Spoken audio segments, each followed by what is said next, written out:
ভাঙে আব্বুরে বের করে নিয়ে এসে মারধর করে আমাদের ফ্রিজ ভাঙিছে, আমাদের নগদ টাকা ছিল নিয়ে গেছে, সাথে আমাদের বাড়ি লুটপাট করেছে। আরো আমার আব্বুরে মারি এখনো ফরিদপুর পাঠাইছে, বাঁচবে কিনা তো সন্দেহ। এই আজকে দুপুর 3টার সময় আমাদের বাসায় যায়, ঘরের ভিতরে যায়, রুমের দরজা ভাঙে আব্বুরে বের করে নিয়ে এসে মারধর করে আমাদের ফ্রিজ ভাঙিছে, আমাদের নগদ টাকা ছিল নিয়ে গেছে, সাথে আমাদের বাড়ি লুটপাট করেছে। আরো আমার আব্বুরে মারি এখনো ফরিদপুর পাঠাইছে, বাঁচবে কিনা তো সন্দেহ। এরা কারা মারি? এরা মারিছে হলো কেন আলম, সুহাগ, নুন নবী, মন্নান, এটা মেজর, মেশকাত, তারপর আপনারা ভবিতপুর কবির, খলিল, কাশেম, আরো অনেকে আছে এর সাথে জড়িত।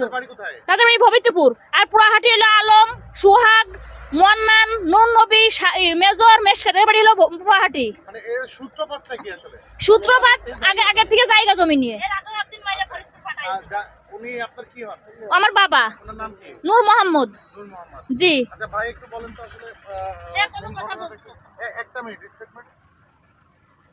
কি হয়েছিল ঘটনা?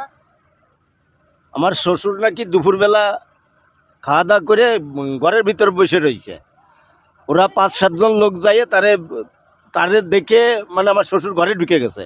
ঘরে ঢুকে গেলে পরে দরজাটা ভাঙিয়ে 5-7 জনে ধরে আইনে এই খলিলরা আইলো, এইভাবে মারিয়ে ধরে তারে বাইন্ধেছেন যে তুই ই করছে। পরে আমরা ফোর্স নিয়ে যাই তারে উদ্ধার করে নিয়ে আসছি। যে দারোগা গেছিল ওই দারোগা সে উদ্ধার করে নিতে পারিনি প্রথম। ওনার বয়স কেমন? ওনার বয়স 70 বছর। 70 বছর আর 67 বছর বয়স। এই ভাই, আপনি এরকম খারাপ ব্যবহার করেন? এইটারও একটা প্রয়োজন আছে তো? না, এটা দরকার আছে।